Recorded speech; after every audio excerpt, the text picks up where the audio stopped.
So David Boulter is the Federal Aviation Administration Acting Associate Administrator for Aviation Safety. David's previous position was the FAA's Executive Director for Flight Standards. He also served as the Vice President of Flight Program Operations, where he was responsible for all aspects of FAA flight program safety, administration, operations, training, and maintenance. Please join me in welcoming David Boulter. Thank you. Bottle of water, if you'd like. Thank you. All right. David, thank you so much for being here with us today. I hope you have time to enjoy the show floor and spend time with the technology and folks in the room. We really appreciate you making the trip out here. So let's start. You have a really unique background that I think a lot of folks in here will find very interesting. You come from this topic both as a regulator, but also as a essentially regulated entity. So can you talk a little bit more about that? Sure. I've been in the agency just coming up on 26 years, 25 and a half, I guess it's been. But I spent most of my time. I spent a very brief time in a flight standards district office. For those of you who regularly interact with them, and then I moved over to flight inspection, which is flight inspection of the National Airspace System. So back up a little bit. I'm a civilian pilot. I started worked my way through the ratings. I was a flight instructor, 135 check airman, chief pilot, and then 121 supplemental, and then into the agency.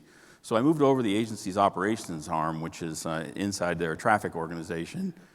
Started there, and then ultimately ended up as the director of ops of the flight check organization, who you hear on frequency all the time. But then, the agency, trip to Afghanistan for a couple of years as an advisor to the Afghan government, and then back in different parts of the agency. The agency had flight programs all over the agency, and we decided to bring them all together. So I was selected to lead that organization. So the agency's aircraft are operated under 135. They have 135 certificate, 145. ODA for those of you who do modifications to aircraft. So all those things. So I sat on the other side of the table for many, many years. So recently, I guess it's only been 6 months, Billy Nolan was the Associate Administrator for Aviation Safety, said, hey, David, I'd like to get your perspective and have you come in and take over the Flight Standards organization, because you have an operator's perspective. So I did, and then of course Billy moved up when Steve Dixon departed, and Billy asked me to step into his chair. So I'm in an unusual acting position in that the boss is in the building. He's just he's warm in a chair like I am. So we can keep moving forward. We can keep pushing. But so with that, it just gives me I'm from the operations side. So we can talk more about that, but it's just a different perspective. Not good or bad. It's just different. So how has having that operations side perspective informed your general view of FAA regulation? Well, there's a lot to it, right? And I'm learning the other half of it, right? But at the same time, I take a very practical approach. Plus, I'm used to working at a different speed. So, in flight operations, we make decisions today. We launch airplanes today. Long term, we do. We're out obviously on schedules out a month, 2 months, years, but we're not out decades, right? And so the speed at which we move in the regulatory basis is very deliberative, right? But I think that you can do both, right? I think you can be deliberative, you can be inclusive, and you can deliver on time. My old job, 10,000 inspections a year, or 10,000 inspections a year of the National Airspace System. If any of those go overdue, you can't use that particular approach for procedure or NavAid, and we never miss any. Then I came into the regulatory side, and we just, deadlines kind of come and go, and so that's a big push for Billy and I, is to kind of to bring the operational side into this and say, hey, it's important to the industry that we meet deadlines, right? And that we deliver on what we promised, and we do it on time. And safety is always paramount, but we can have safety and delivery. Absolutely, and that just helps companies have certainty, right, in terms of running businesses, and I think that's music to everyone's ears here. Absolutely. So I guess more broadly, you want to talk a little bit about your vision for UAS integration? Sure. We've been getting together as a management team. Jay and Abby are here somewhere. I can't see it because of the lights in our eyes. But as a team in AVS, and yet even more so as a team of FAA, we're really leaning into this space, right? We owe you a path, right? The path of exemptions is not a long-term path. That's a path to get you from here to here in the short term. But we owe you a path in the long term, and I think Adam just talked about, that we learned a lot from the exemption and waiver process, and then move that to a path. So, and we have to look at this in the safety continuum. So, it's hard for us sometimes to interpret, right? So AAM versus UAS. Where are those in the rule set, right? And for us, it's really it's a risk continuum, and this is really what we're really spending a lot of time talking about. You have 777-9 that we're doing the certification work on one side, and then you have the 0.56 pound drone on the other side of that continuum. And one of the things about exemptions is you start from a rule that exists, and then you exempt against that, right? And sometimes, to Adam's point about you have to kind of, you get there step by step, and especially in the agency, we're much more about smaller steps, but I'd like us to see us take more frequent, smaller steps, right? So that we can keep moving the ball forward, but taking those steps together, listening to the industry, and then moving out and setting those paths so you can have some predictability. I think reliability is not just a machine thing. It's a reliable set of rules that can work. Absolutely. And, we really appreciate you being here with us today,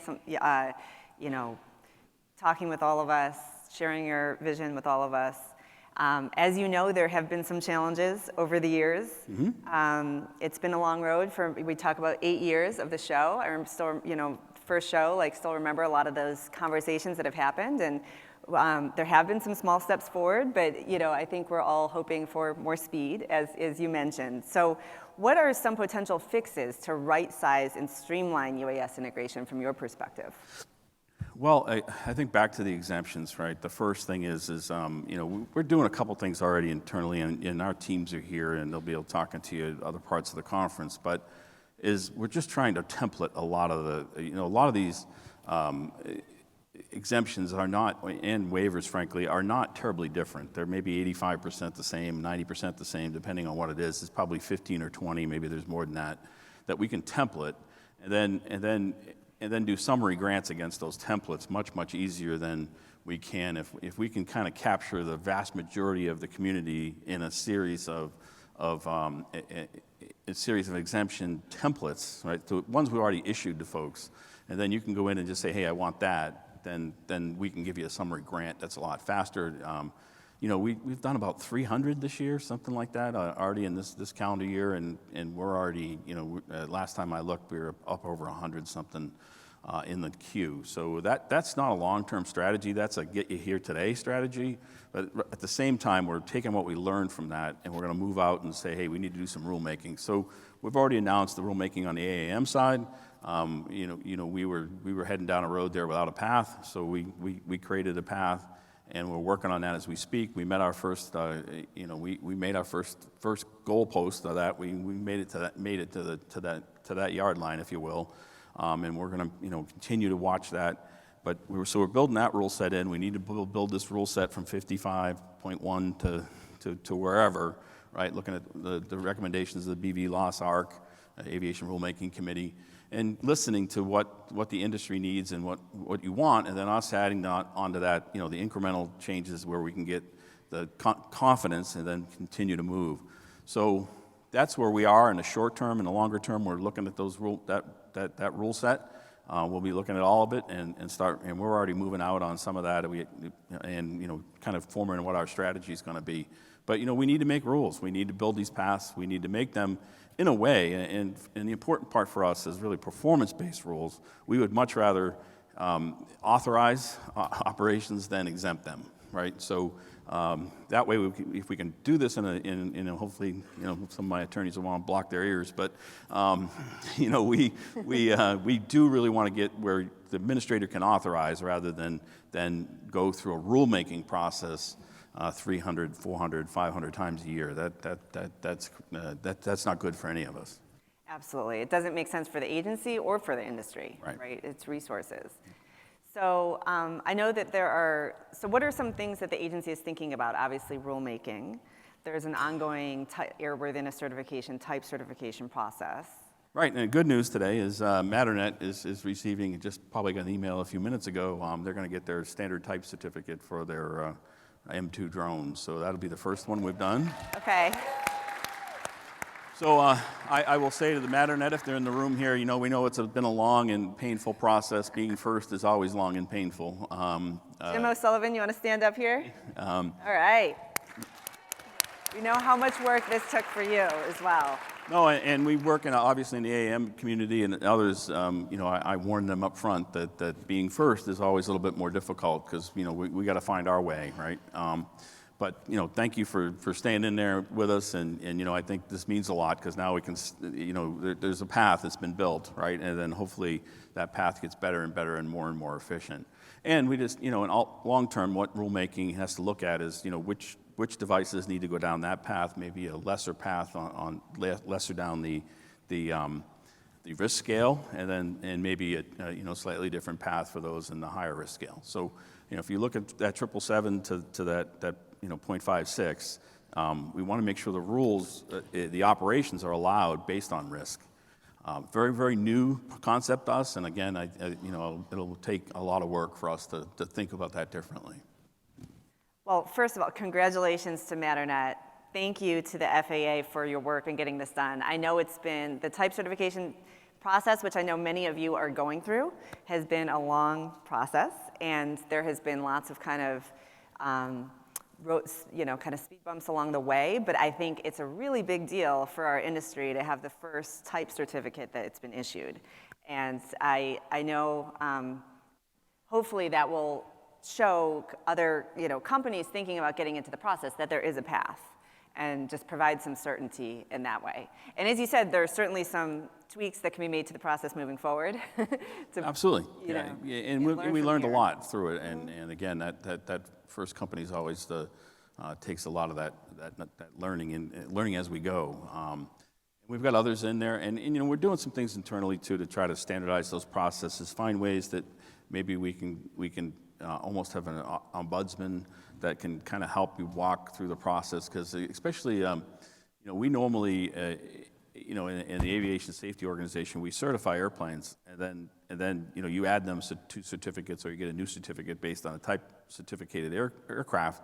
In this, we've put the cart before the horse in some cases. We're running on exemption for operation, then we're exempting you from commercial rules, so you can operate commercially, and you're doing both. You're the builder and the operator, and that's unusual for us. So it touches, what we're learning from the operators is that that touches so many of us that we're trying to find ways to streamline your touch points, and somebody else brings you through the process. So we're still looking at that. We're open to your ideas on that. What would work for you? Some of you who have been through the process, how could we make it a little bit easier so that you can navigate it? Because it's hard enough navigating an unknown process to be the first one, but it's also as we go, though, how can we make this easier so that, this isn't a safety issue. This is really a process issue, right? So, we know we'll get to the safe place. Our folks are fantastic, and they have the public's safety in mind.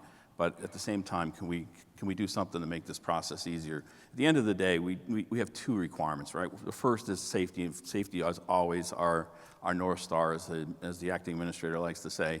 But the second part is that we're public servants, and we need to be responsive to those who have business before us. So, and we need to do that efficiently. So if you look at the agency's mission statement, it's safe and efficient.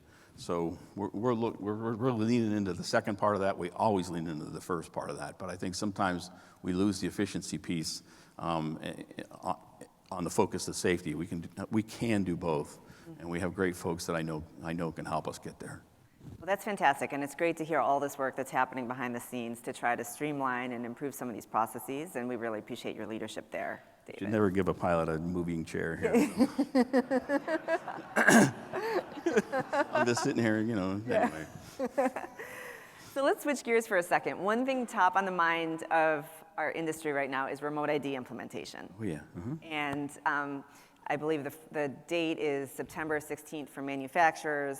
I know that but the means of compliance was only just approved, and so I know that there's been a lot of anxiety on that. So I know the agency's been working on that now. Is there any updates? Yeah, and I have to look at my notes because I want to get this right. Okay.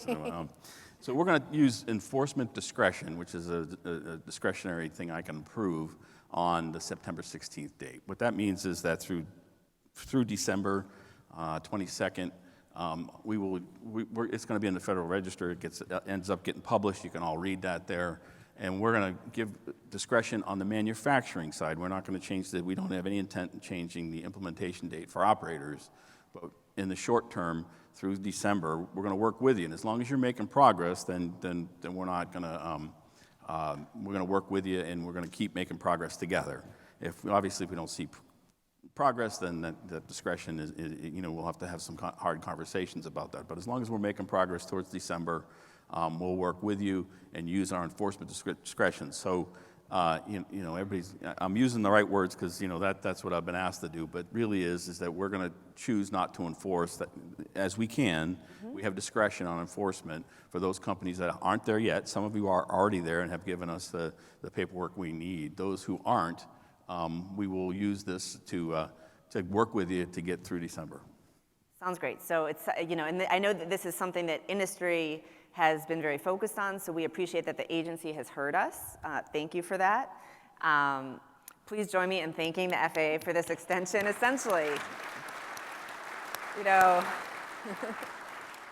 in practical terms, it's essentially very similar to an extension of the deadline, even though I know it's not an actual extension of the deadline. I know that there were very legal, the legal folks are working behind the scenes, like you said, to stick to your talking points here. But I think in practical terms, what we need to understand is that we should all be moving towards implementation, working diligently towards implementation. There may be some of you that can comply now, and that's great, or September 16th, as soon as that date hits. But for those companies that are working diligently and need some extra time, the FAA is willing to acknowledge that. Right, and we'll work with you with those companies. Great. Well, I know that that's something that is very welcome news as well. So thanks for that.